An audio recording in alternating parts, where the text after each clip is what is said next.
बचपन में हम सबने वो कहानी तो सुनी होगी ना, कछुए और खरगोश वाली, कि कछुआ लगातार चलता रह गया, खरगोश स्पीड से भागता था लेकिन रुकता था। इस चक्कर में क्या हुआ, कछुआ आगे निकल गया, लगातार वो कंसिस्टेंट था। अब जहां स्पीड की बात आती है हम खरगोश का एग्जांपल देते हैं, जहां कंसिस्टेंसी की बात आती है वहां हम कछुए का एग्जांपल देते हैं। चांदी का जो इन दिनों हाल है, जिस तरीके से एक साल में ये भागा है, ये देखो अब एक्सपर्ट्स क्या कहने लग गए हैं कि 3 लाख रुपए, कहां गया 3 लाख रुपए पार होने की उम्मीद है। 2 लाख तो हो ही गया चांदी, अब 3 लाख रुपए पार होगा भैया अगले एक साल में ये। तो हम ये जानेंगे आज, समझेंगे आज, थोड़ी एनालिसिस करेंगे कि ये चांदी जिस स्पीड से भाग रहा है, ये खरगोश है कि कछुआ है। कछुआ कहने का मतलब जिस स्पीड से भाग रहा है कंसिस्टेंट रहेगा या खरगोश की तरह रुक जाएगा। और यहां रुकने का मतलब आपको पता है क्रैश होता है। तो थंबनेल में जैसा आपने देखा कि 80% क्रैश या फिर चांदी 3 लाख पार। आज हम पूरी एनालिसिस करके समझेंगे कि भैया 80% क्रैश होने वाला है चांदी में या 3 लाख पार होगा। पूरी डिटेल एनालिसिस करूंगा। आपको पता है जब भी हम एनालिसिस लेकर के आते हैं पूरा फैक्ट्स एंड एविडेंसेस के साथ आते हैं, डिटेल में समझाता हूं आपको। ठीक है, दोनों पहलू समझाऊंगा, क्रैश वाले का क्या पहलू है और 3 लाख जाने वाले का क्या पहलू है, और फिर आप डिसाइड करना कि किसकी पॉसिबिलिटी ज्यादा है, क्योंकि सारे फैक्ट्स मैं आपको देने वाला हूं। अब चांदी में क्या हुआ है, आप देखो एक साल से 1 जनवरी 2025 को 88,000 रुपए के आसपास चांदी था 1 केजी। 15 दिसंबर का डेटा है 2 लाख रुपए क्रॉस कर चुका है चांदी। मतलब एक साल में 130% की ग्रोथ। अच्छा, गोल्ड की भी बात अगर हम करें तो गोल्ड ने जो एक साल में रिटर्न दिया है वो तकरीबन 70% के आसपास का दिया है, लेकिन चांदी ने 130% दिया है, मतलब लगभग डबल गोल्ड से। तो अच्छा, कहीं कई जगहों पे ये भी बात होती है कि silver is a new gold. भैया अब गोल्ड को ओवर परफॉर्म तो कर ही दिया है चांदी ने, आगे भी ये गोल्ड ही बनने वाला है। ये भी आज आपको समझ में आएगा कि इसकी भी क्या रियलिटी है। 1 जनवरी को 88,000, 130% का रिटर्न। क्यों भाग रही है चांदी, अब ये समझो यहां ध्यान से भैया। चांदी के ना यूज केसेस काफी ज्यादा हैं। गोल्ड और चांदी को अगर आप कंपेयर करो तो गोल्ड के सबसे ज्यादा यूसेज ज्वेलरी के फॉर्म में होते हैं, ज्वेलरी के फॉर्म में या इन्वेस्टमेंट के फॉर्म में, और वैसे ज्यादा यूज केसेस आपको बहुत रेयर मिलेंगे गोल्ड के। लेकिन जब चांदी की बात करते हैं तो यूज केसेस मतलब यूज बहुत ज्यादा है। अब देखो एक चीज आप कि इसके आज के समय में सोलर पैनल का इस्तेमाल कितना ज्यादा बढ़ता जा रहा है, कितनी ज्यादा डिमांड बढ़ रही है, यूसेज बढ़ रहे हैं। और चांदी की जो ओवरऑल डिमांड है ना, उस डिमांड में 46% सोलर की डिमांड है। भैया सोलर वाले कहते हैं हमको चांदी चाहिए, और ये 46% डिमांड है। 8% डिमांड आती है ईवी, इलेक्ट्रॉनिक व्हीकल से। इलेक्ट्रॉनिक व्हीकल में आप कार ले लो, ई रिक्शा ले लो, बाइक ले लो, सब ले लो, तकरीबन 8% की डिमांड वहां से है। 12% की डिमांड आती है एआई, इलेक्ट्रॉनिक्स। आपको पता है ये जो एआई का जितना भी दौर चल रहा है भैया, इसमें चिपसेट, अलग अलग ग्राफिक कार्ड्स लगते हैं, और ये जो चिपसेट बनाए जाते हैं ना जिसपे एआई प्रोसेसिंग करता है, इन चिपसेट में सिल्वर यूज होता है। तो वहां 12% की डिमांड है। 24% की डिमांड है इसकी ज्वेलरी से। उसके बाद 7% की डिमांड है इसकी मेडिकल अदर इक्विपमेंट से। मेडिकल के जो इक्विपमेंट बनते हैं वहां भी चांदी का इस्तेमाल होता है। तो चांदी एक चीज तो समझ में आता है कि सिर्फ ज्वेलरी या फिर सिर्फ इन्वेस्टमेंट की चीज नहीं है, यहां भैया उसके यूज केसेस बहुत ज्यादा है, गोल्ड का इतना नहीं है। तो सवाल ये उठता है कि चांदी के इतने यूज केसेस हैं तो चांदी फिर भागता ही रहेगा तब तो 3 लाख तो जाने की प्रोबेबिलिटी इसकी बहुत ज्यादा है, 4 लाख भी जाएगा। अरे रुको समझाता हूं। अब रीजन समझो, ये जो भाग रहा है चांदी, ये जो दौड़ में खरगोश की तरह सरपट भागे जा रहा है, क्या कारण है इसका? डिमांड सप्लाई देखो मिसमैच है।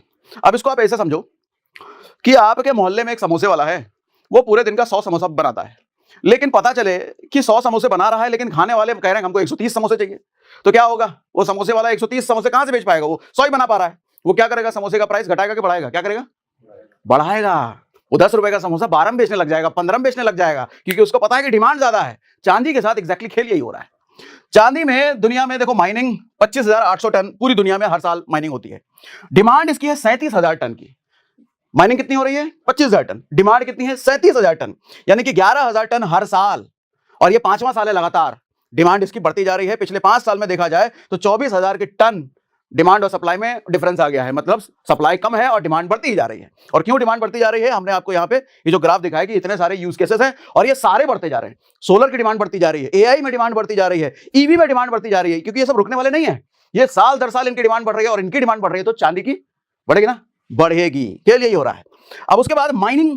अब आप कह सकते हो कि भैया अगर 37,000 टन की डिमांड है, 25,000 टन का माइनिंग हो रहा है, तो माइनिंग बढ़ा दो। माइनिंग बढ़ा दो, क्यों नहीं बढ़ा सकते? माइनिंग नहीं बढ़ा सकते, क्यों नहीं बढ़ा सकते? कि देखो चांदी की डायरेक्ट माइनिंग होती नहीं, चांदी बाय प्रोडक्ट होता है। बाय प्रोडक्ट का मतलब दूसरे मेटल जब निकाले जाते हैं तो उसके साथ चांदी निकल जाता है, जैसे कॉपर हो गया, जिंक हो गया, लेड हो गया, इन सब की माइनिंग जब होती है ना तो उसके साथ चांदी निकलता है। तो कॉपर जब निकलेगा तब चांदी निकलेगा, लेड जब निकलेगा तब चांदी निकलेगा। अभी एक डेटा आपको बताता हूं, पेरू जैसा देश, वहां पे हड़ताल हुआ था और हड़ताल की वजह से खुदाई वहां पे रुक गई थी, और कॉपर 1% खुदाई, मतलब उसकी माइनिंग कम हुई, कॉपर की 1%। लेकिन कॉपर की 1% कम होने की वजह से चांदी में 5% की कमी आ गई। तो समझो कितना ज्यादा डिपेंडेंट है भैया। कॉपर अगर 1% कम हो रहा है तो चांदी 5% कम हो जाता है, और यही एक डर का भी कारण बनता है। अभी डर वाले पार्ट पर आऊंगा नीचे। अब दूसरा रीजन है सोलर पैनल और ईवी का बूम। आप देखो ईवी का बूम चल रहा है भैया, सोलर पैनल का बूम चल रहा है, सबको सोलर पैनल चाहिए, सबको ईवी चाहिए, इलेक्ट्रॉनिक गाड़ियां चाहिए, टेस्ला अलग आ चुका है अब है? तो सोलर पैनल इक्वल टू चांदी का सबसे बड़ा डिमांड। सोलर पैनल के अंदर छोटे छोटे देखो सेल्स होते हैं, छोटे छोटे बैटरीज होते हैं, और चांदी को ना सबसे अच्छा इलेक्ट्रिसिटी का कंडक्टर माना जाता है, तो चांदी वहां पर इस्तेमाल किया जाता है। और चांदी का कोई अल्टरनेट भी नहीं है, सबसे बड़ी बात की कि चांदी छोड़ करके सोना इस्तेमाल कर लें, प्लेटिनम इस्तेमाल कर लें, कुछ और इस्तेमाल कर लें, ये भी नहीं है, चांदी ही चाहिए। तो जब चांदी ही चाहिए तो डिमांड बढ़नी है, ठीक है। अब ये आप देखो 2020 में सोलर पैनल की डिमांड 7500 थी, 7500 टन थी, 2025 में 15,000 टन हो गया है। यानी कि कैगर अगर देखा जाए तो कैगर 15% हर साल compounded annual growth rate, solar की डिमांड बढ़ी है। और जब सोलर की डिमांड बढ़ी है तो इसी हिसाब से चांदी की भी डिमांड बढ़ गई। ठीक, ईवी आप ले लो, ईवी में भी यही है भैया, बैटरी के अंदर कनेक्शन बनाने के लिए मोटर इलेक्ट्रॉनिक ट्रांजिस्टर में ये इस्तेमाल होता है। अब ये हल्की सी कैलकुलेशन बता देता हूं, ज्यादा डीप में नहीं जाऊंगा, मैं मोटा मोटी समझाता हूं। एक ईवी में 35 ग्राम चांदी अप्रॉक्स यूज होता है। 2025-25 में सिर्फ 18 मिलियन ईवी इलेक्ट्रॉनिक व्हीकल बिका है, जिसमें 18 मिलियन टू 35 अगर करो आप, लगभग 630 टन होता है। तो 630 टन का इस्तेमाल, चांदी का इस्तेमाल हुआ 2025 में। 2026 में 25 मिलियन ईवी बिकेगी, ऐसा अनुमान है। अब 25 मिलियन इंटू इतना, और ये अगर देखा जाए तो 39% एक साल में बढ़ोतरी हो गई भैया ईवी की। तो सोलर की डिमांड की ग्रोथ मैंने आपको बताई, 15% का कैगर वहां चल रहा है। ईवी का डिमांड का ग्रोथ मैंने आपको बताया, और सोलर और डिमांड सबसे ज्यादा परसेंटेज शेयर करते हैं चांदी की डिमांड में। तो चांदी की डिमांड आपको यहां पर बढ़ती हुई दिख रही है। रीजन 3, एआई और सेमीकंडक्टर। कितना परसेंट था चांदी की डिमांड? कितना परसेंट था? 12% के आसपास, ठीक है। आज आप देखो, जब कंप्यूटर की चिप में इंस्टॉल किए अरबों ट्रांजिस्टर को आपस में कनेक्ट करना होता है, तो वहां पर जोड़ना चांदी के थ्रेड्स, मतलब चांदी के तार इस्तेमाल किए जाते हैं। और इसका भी कोई अल्टरनेट नहीं है, क्योंकि इलेक्ट्रिसिटी का ये सबसे अच्छा कंडक्टर माना जाता है भैया। तो यहां हो गई फिर से डिमांड। उसके बाद ईटीएफ और नए इन्वेस्टर्स, आप देखो चांदी के ईटीएफ बनी रहे हैं। 1 जनवरी 2025 को 600 मिलियन आउंस, 20,200 टन। 15 दिसंबर 2025 यानी कि एक साल में 815 मिलियन आउंस, यानी कि एक साल में 5,130 टन का एक्स्ट्रा डिमांड बढ़ गया इन्वेस्टमेंट में, ईटीएफ में, इन सब चीजों में। यानी कि 25% की ग्रोथ एक साल में यहां भी आ गई। तो ये सारे फैक्टर्स आपको क्या दिखा रहे हैं? चांदी की डिमांड बढ़ रही है, घट रही है? बढ़ रही है। सप्लाई है उतनी नहीं है, तो ये डिमांड प्राइस बढ़ाएगा या घटाएगा? बढ़ाएगा। लेकिन 80% क्रैश भी लिखा है शुरुआत में, मैंने आऊंगा उस पर भी, रुको। अब आगे क्या होगा ये समझते हैं। 2026 में क्या हो सकता है? देखो, डिमांड सप्लाई जो गैप है ये बढ़ता जा रहा है। मतलब जैसे समोसे का एग्जांपल मैंने देकर दिखाया कि 100 समोसे बनाए जा रहे हैं, 130 की डिमांड है, वो 30 का जो गैप था, 130 माइनस 100, अब वो गैप 30 से 35 का गैप हो गया है, फिर 40 का गैप, फिर 45 का गैप। इस तरीके से वो समोसे का गैप के हिसाब से आप यहां समझो वो गैप डिमांड और सप्लाई में बढ़ती जा रही है। ठीक, सोलर पैनल की डिमांड में कमी होने का नाम नहीं ले रही है, सोलर पैनल की डिमांड बढ़ती जा रही है, ईवी का प्रोडक्शन बढ़ते जा रहा है। अच्छा, रुपया कमजोर एक अलग फैक्टर है भैया। रुपया कमजोर देखो 91 तक जा चुका है। अब रुपया जितना ज्यादा कमजोर होगा, ग्लोबल लेवल पे चांदी और सोने की डिमांड और बढ़ेगी, और सोने और चांदी की डिमांड जब बढ़ेगी तो प्राइसेस उनके बढ़ेंगे। रुपया जितना कमजोर होगा, चांदी की डिमांड और बढ़ेगी। एक फैक्टर ये भी ऐड हो गया। अब समझते हैं जो मार्केट में एक्सपर्ट्स बैठे हैं, एकदम एनालिस्ट, एक से एक धुरंधर लोग, वो लोग क्या कह रहे हैं। वो लोग कहते हैं, मोतीलाल ओसवाल तो कह रहे हैं कि 2,40,000 चला जाएगा 2026 के एंड तक। एक्सिस सिक्योरिटीज कहती है 2.40, ये भी चला जाएगा। मार्केट के एवरेजेस हमने जब देखे तो 2.5 लाख के आसपास मैक्सिमम लोग कह रहे हैं कि 2.5 लाख रुपए 2026 के एंड तक चला जाएगा, यानी कि 25% अभी और अपसाइड जाएगा ये। लेकिन एक बात बताऊं आपको, 2024 में यही एक्सपर्ट्स चांदी के बारे में कह रहे थे, सिटी ग्रुप है, वो कह रहे थे कि 2025 के एंड तक, जो 25 में हम अभी हैं, ये 2024 में कह रहे थे कि 2025 के एंड तक 1,16,000 जाएगा पर केजी। कितना हुआ? 2 लाख हो गया। जेपी मॉर्गन ने बोला 1,10,000 होगा पर केजी। कितना हुआ? 2 लाख। सैक्सो बैंक ने कहा कि 1,16,000 पर केजी। कितना हुआ? 2 लाख। यानी कि इनकी प्रेडिक्शन का डबल हुआ एक्चुअल में। तो अब उस हिसाब से मैं सोच रहा था कि भैया ये लोग जो कह रहे हैं कि 2.5 लाख हो जाएगा, तो इनकी प्रेडिक्शन का पहले डबल हो गया है, तो 2.5 लाख के हिसाब से 5 लाख चांदी हो जाना चाहिए है, फिर 5 लाख होने चाहिए। नहीं नहीं नहीं, नहीं। भैया सारी चीजें हरियाली हरियाली, इतनी हरियाली नहीं होती है मार्केट में ना। ये एक्सपर्ट्स हो गए, एनालिसिस हो गए, ये मार्केट की हवा को देख करके एनालिसिस दी जाती है। मार्केट की हवा जो पिछली एक साल में ताबड़तोड़ बनी है ना, ये नॉर्मल नहीं है। एक बात समझ लो, चांदी की डिमांड अचानक पिछले साल नहीं आई है, उसके पिछले साल भी थी, उसके पिछले साल भी थी। 5 साल का मैंने डेटा दिखाया ना, पिछले 5 साल से डिमांड बढ़ रही है, लेकिन पिछले एक साल में इतना तेज क्यों भागा? इसका मतलब कुछ तो ऐसा है जो कि नॉर्मल नहीं है, कुछ तो एबनॉर्मल है। तो 4 साल पहले भी बढ़ना चाहिए ना, इसी तरीके से 3 साल पहले भी बढ़ना चाहिए ना, क्यों नहीं बढ़ा?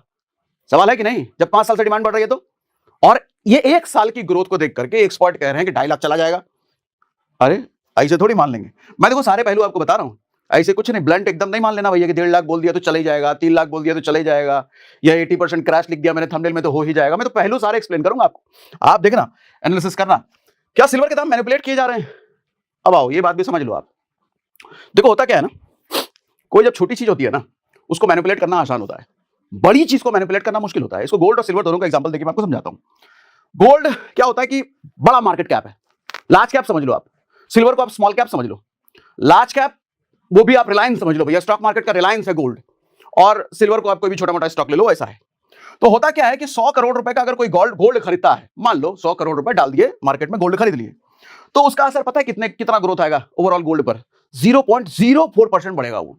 लेकिन यही 100 करोड़ किसी ने चांदी में अगर डाल दिया ना, तो ये 0.4% हो जाएगा, यानी कि उससे 3 से 5% चांदी का मार्केट उछल जाएगा।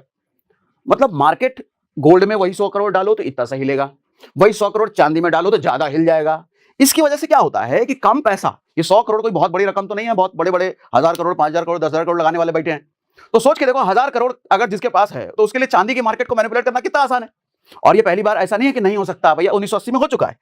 आपको हंट ब्रदर्स की बात हमने पहले एक सेशन में करके डिटेल में बताया था कि कैसे उसने पूरे मार्केट को भैया मैनिपुलेट कर लिया था। उन्होंने, Nelson William Lamar Hunt brother थे, अमेरिका के बड़े ऑयल बिलियनियर थे, इन्होंने 30 से 40% तक सप्लाई कंट्रोल कर लिया था।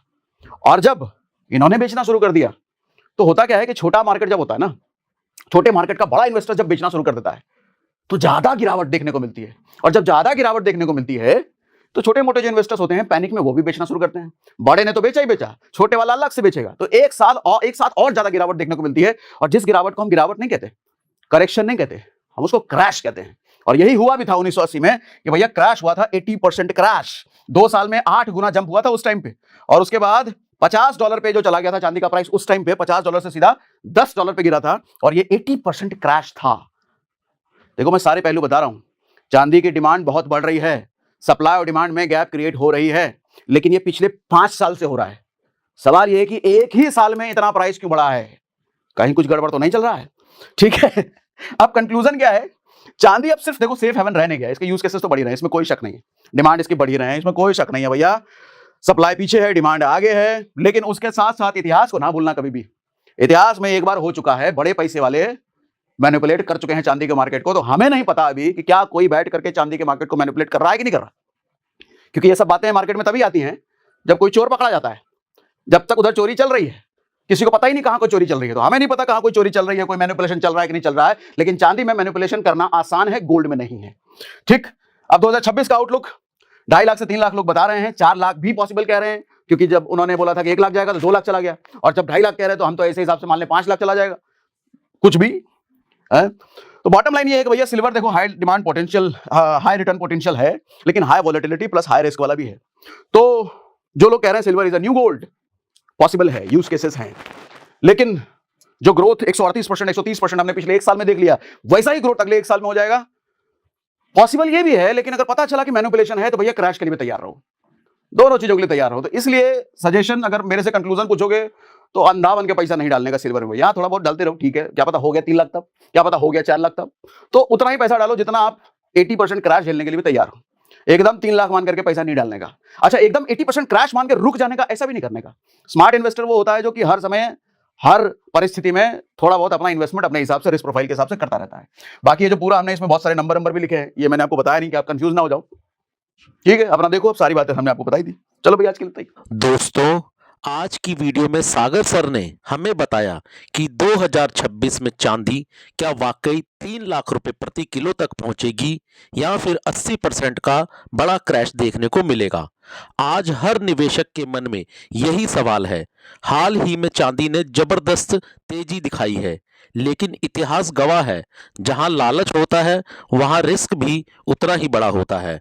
कुछ एक्सपर्ट्स का मानना है कि इंडस्ट्रियल डिमांड और ग्लोबल अनिश्चितता चांदी को नई ऊंचाइयों तक लेके जा सकती है, तो वहीं कुछ लोग चेतावनी दे रहे हैं कि जरा सी गलती भारी नुकसान में बदल सकती है।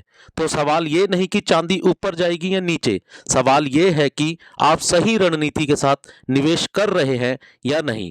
तो दोस्तों, अगर आपको ऐसी ही रियल और काम की जानकारी पसंद आती है और आप भी सागर सिन्हा सर के फैन हैं, तो वीडियो को लाइक करना और चैनल को सब्सक्राइब करना ना भूलें।